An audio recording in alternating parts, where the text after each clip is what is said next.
I'm Mila, a 36-year-old woman living what I thought was a fairly ordinary life. I married my college sweetheart, Jack, a man who was once my rock. We didn't have kids, just the two of us and our dreams, living in a house that was finally ours, mortgage-free. This house was a symbol of our years together, bought on a mortgage that we aggressively paid down, especially after I used the inheritance from my dad to make the final payments. Our life was simple but content, or so I believed. Jack, tall and usually unflappable with his finance job, was my partner in everything. We had our share of arguments, like any couple, but I always felt we were a team. His parents, George and Martha, had become like my own. George, a burly, kind-hearted man with a booming laugh, and Martha, a gentle soul who had taken me under her wing from day one. Our relationship was one of mutual respect and affection. Tonight was supposed to be a small celebration, just George and us, marking the end of our mortgage payments. The house was warmly lit, and I had spent the day cooking George's favorite dishes. I remember glancing at the clock, noting Jack's unusual lateness.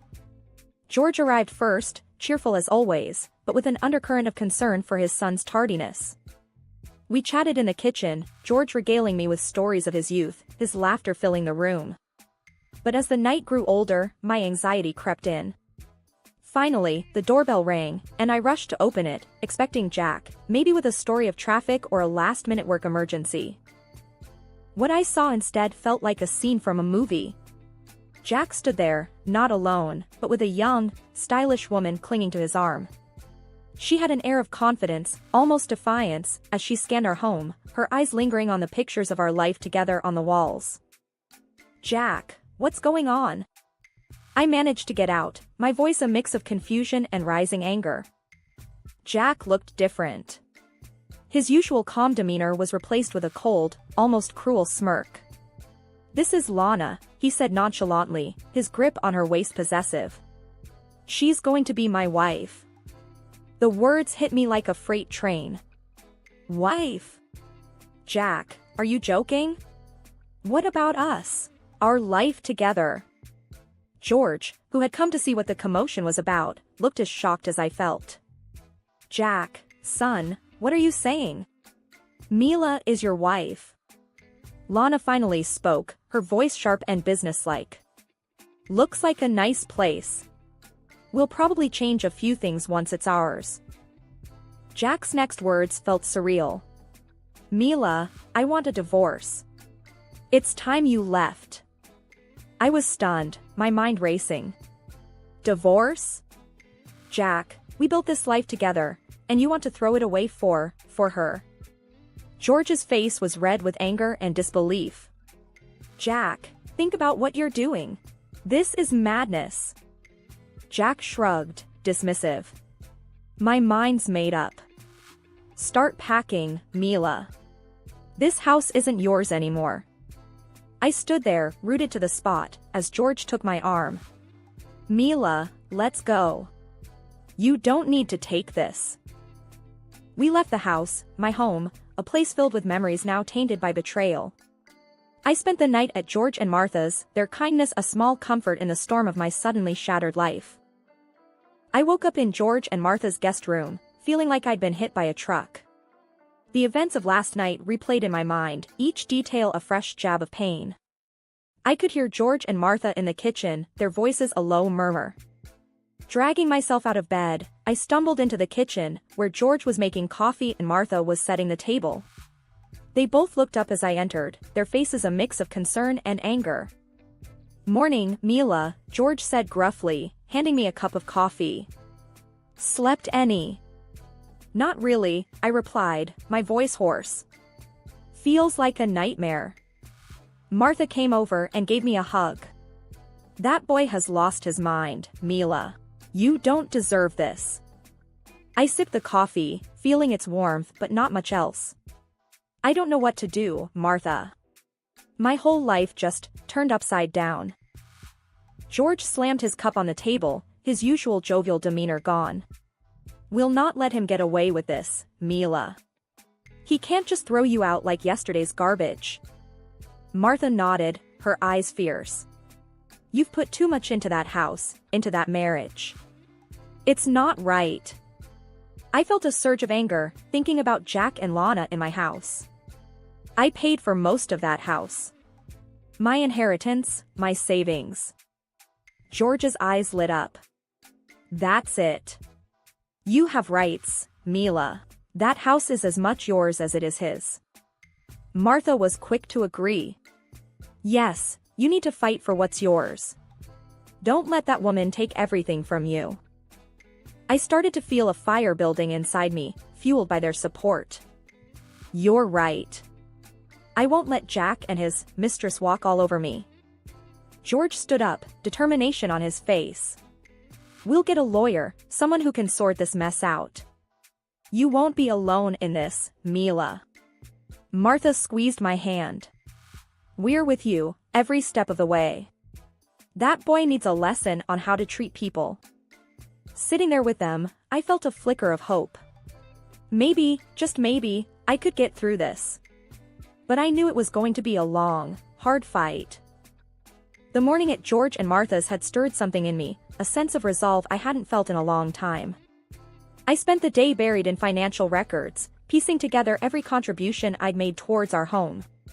The dining table was littered with bank statements, mortgage documents, and old receipts, tangible proof of my investment in what was supposed to be our shared dream. George, sitting across from me, was meticulously going through each document. Look at this, Mila.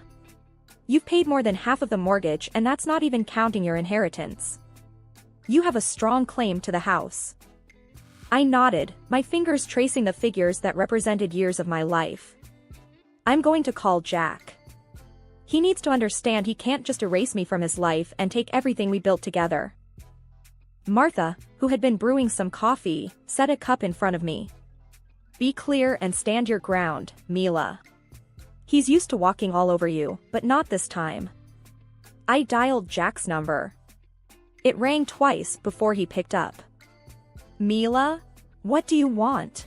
His voice was dismissive, cold. I took a deep breath, steadying my nerves. Jack, I've been looking over our finances. It turns out I've put more money into the house. My inheritance, my savings, it adds up to me owning 2/3 of the house. There was a brief silence on the line. You're joking, right? No, Jack. I'm dead serious. I've calculated it all. If you want to keep the house, you need to buy out my share. That's $266,000. I could almost hear his sneer through the phone. You think you can just demand money out of the blue? This isn't a demand, Jack. It's what I'm owed. It's fair. You can either pay me, or we sell the house and split the money. Your choice. Jack's voice was laced with annoyance. Fine, you'll get your money. But after this, we're done. I hung up, my heart racing. He agreed to pay, I said, half in shock. George was beaming with pride. You did good, Mila. Standing up to him like that. Martha came over and hugged me. I'm proud of you, Mila. You're taking control of your life again. That afternoon, as I sorted through more paperwork, George and Martha shared stories of their own struggles and triumphs, reminding me that resilience was a family trait.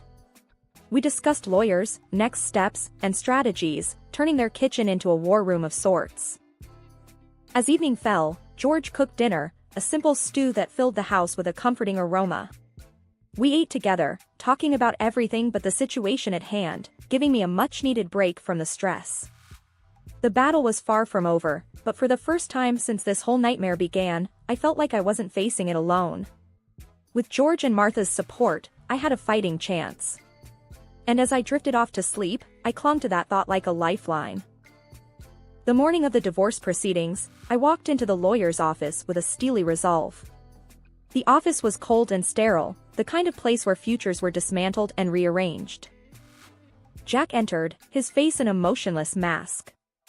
He wasn't alone, Lana, his mistress, was glued to his side. Her confidence seemed forced, a thin veneer over her uncertainty. I could feel their surprise as they saw me sitting there, calm and composed. Before Jack could even find his words, I cut to the chase. I'm pregnant, Jack. Jack's eyes widened, his composure slipping. What? Pregnant? Lana's face twisted from confidence to confusion and then to rage. You said you hadn't touched her in months. You lying jerk. I ignored her outburst and continued, I'm asking for alimony, Jack. $800 a month, for the next 21 years. For our child. The lawyer, Mr. Harris, a middle-aged man with a stern face, nodded in approval. Given the circumstances, Mrs. Smith's request is perfectly reasonable. Jack looked like he had been punched. This is insane. You can't just spring this on me and expect me to pay up. I met his gaze squarely. I can and I am. You made your bed, now lie in it. You owe this to our child, if not to me. Lana was fuming, her voice shrill with anger. Jack, you can't do this. She's clearly trying to trap you. Jack, flustered and overwhelmed, ran a hand through his hair. I need time to think. Mr. Harris interjected, Mr. Smith, the law is clear. You have a financial responsibility to your child. Jack slumped into the chair, defeated. Fine, he muttered. I'll pay the alimony.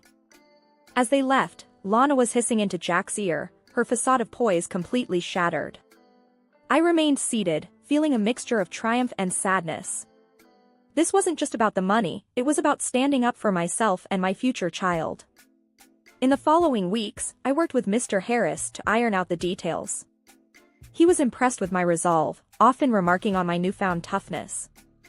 You're not the same woman who walked into my office a month ago, he said during one of our meetings.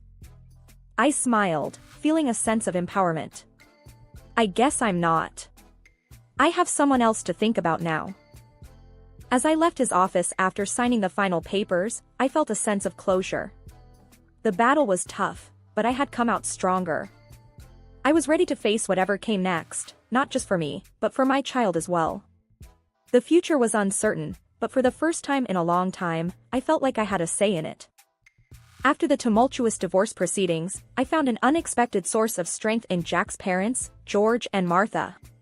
We sat in their cozy living room, a stark contrast to the cold lawyer's office, plotting our next move.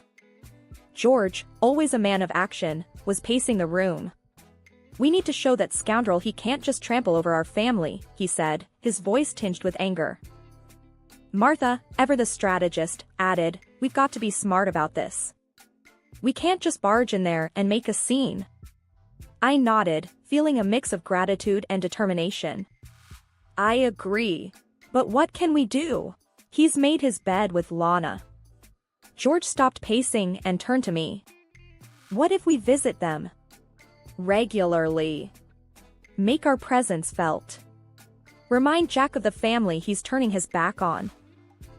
Martha's eyes lit up. Yes, and it'll drive that little homewrecker up the wall. She won't like us being around, reminding her of what she's done. I couldn't help but smile at their cunning plan. You think it'll work? Make her uncomfortable? George grinned. Oh, I'm sure it will. We'll be the most annoying, ever-present in-laws. She won't know what hit her. Martha clapped her hands together. We'll start tomorrow. A nice, long, unannounced visit. The next day, we executed our plan. George rang the doorbell of what used to be my home, a big smile plastered on his face as Jack opened the door. Son. We thought we'd drop by. Spend some quality time together, George boomed, stepping inside without waiting for an invitation. Lana appeared behind Jack, her smile forced. Oh, what a surprise. And what is she doing here? Martha breezed past her, adding, she's with us. We just couldn't stay away. It's been too long. We spent hours there, talking loudly, laughing, and reminiscing about old times, pointedly ignoring Lana's growing discomfort. Every time she tried to interject or change the subject, George or Martha skillfully steered the conversation back. As we left, Lana's frustration was evident. She was fuming, barely managing a fake smile. In the car, Martha chuckled. Did you see her face? She was about to explode. George was laughing too. We're just getting started. That girl has no idea what she's in for. I sat in the back seat, a sense of satisfaction washing over me. It was a small, petty victory, but after everything that had happened, it felt good to take some control back, to push back against the injustice of it all.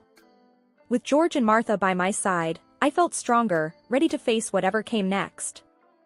A few weeks after our in-law intervention strategy began, I received unexpected news from Martha during one of our coffee chats. Mila, you won't believe it. Jack's put the house up for sale, she said, her voice a mix of shock and satisfaction. I almost choked on my coffee. What? Why would he do that? Martha shrugged. Seems like Lana can't stand us being around. She's pushing him to move. I pondered the situation, an idea slowly forming in my mind. Martha, what if I bought the house back? George, who had been quietly reading the newspaper, looked up. Buy it back? You think that's a good idea? I nodded. Yes, but at a lower price. Jack's desperate, and I have the money from the settlement. It's perfect. Martha smiled slyly. That would be quite the turn of events. Imagine Lana's face if she knew. I contacted a realtor friend, explaining the situation and my plan. She agreed to help, ensuring my identity remained hidden during the negotiations. A week later, I sat with my realtor friend, discussing our strategy. Jack's asking for a high price, but we know he's desperate. Let's lowball him. My realtor nodded. I'll start the negotiations. He won't know it's you until the deal is sealed. The negotiations went back and forth for days. Finally, Jack caved, accepting a much lower offer than his initial asking price. My realtor friend called me with the news. We got it, Mila. He accepted the offer, she said, barely containing her excitement. I couldn't help but laugh. I can't believe it. I'm buying my house back. The day we closed the deal, I met my realtor at the office. You're now the proud owner of your old house, she said, handing me the keys. The day I reclaimed my house was a day of triumph. I stood outside the familiar front door, the weight of the keys in my hands symbolizing so much more than mere ownership. My heart pounded with a mix of excitement and apprehension as I prepared to face Jack and Lana one last time in what was once our shared home. Unlocking the door, I stepped inside. The sight of Jack and Lana, surrounded by boxes in the midst of packing, brought a sense of surreal finality. They both looked up, shock and disbelief etched on their faces. What the hell, Mila? How did you get in here? Jack's voice was a mixture of anger and confusion. I couldn't help but smirk. Oh, didn't you hear? I'm the new owner. Surprise! Lana's face turned a shade of red, her eyes wide in shock. You? This has to be some kind of sick joke. Crossing my arms, I leaned against the door frame. No joke, Lana. I bought the house. It's mine now, and you two are trespassing. Jack's face contorted with anger. This is low, even for you, Mila. You think you can just waltz back in here and take over? I straightened up, my voice firm and unwavering. Yes, Jack, that's exactly what I'm doing. You wanted me out, and now I'm back. My house, my rules. Time for you to leave. Lana, fuming, spat out, You can't do this. We have rights. I walked into the living room, standing my ground. The only right you have right now is to walk out of my house. I suggest you do it quickly. Jack, realizing the futility of arguing, began to gather his belongings. Lana followed suit, her movements jerky with frustration. As they left, Lana hissed at me, "You haven't won anything, Mila." Watching them leave, I felt a surge of empowerment. This house, which had witnessed the rise and fall of my marriage, was now a symbol of my resilience. It was a battleground where I had emerged victorious. After the door closed behind them, I walked through the empty rooms. Each space echoed with memories, both good and bad, but now it was time to make new ones. I envisioned the house filled with laughter and love once more, a sanctuary for me and my future child. Sitting down in the quiet living room, I allowed myself a moment to take it all in.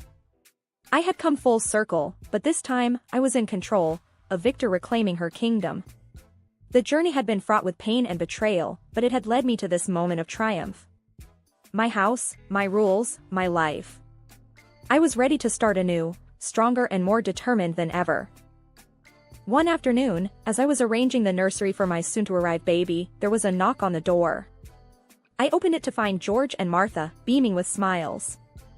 "Mila, dear, how are you holding up?" Martha asked as she stepped inside, her eyes taking in the changes I'd made. "I'm doing well, Martha." "Getting ready for the baby," I replied, leading them into the living room.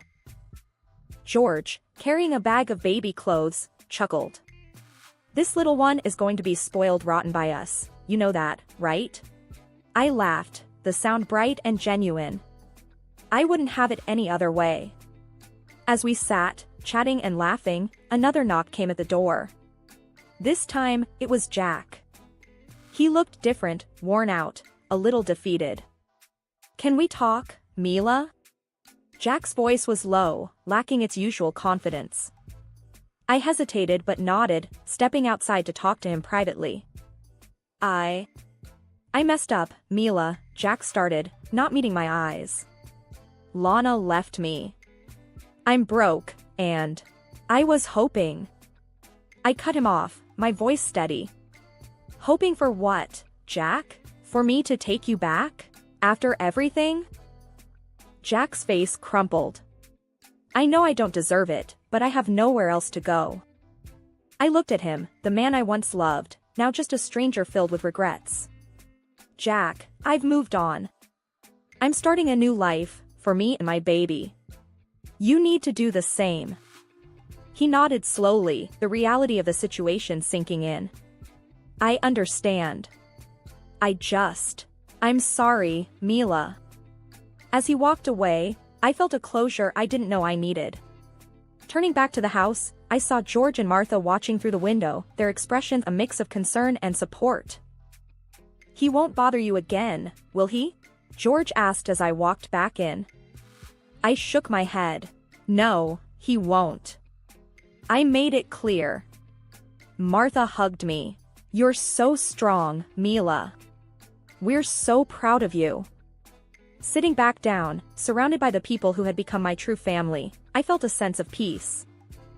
The journey had been long and fraught with pain, but it had led me here, to a place of strength and new beginnings. The future was uncertain, but it was mine to shape, and I looked forward to every moment of it.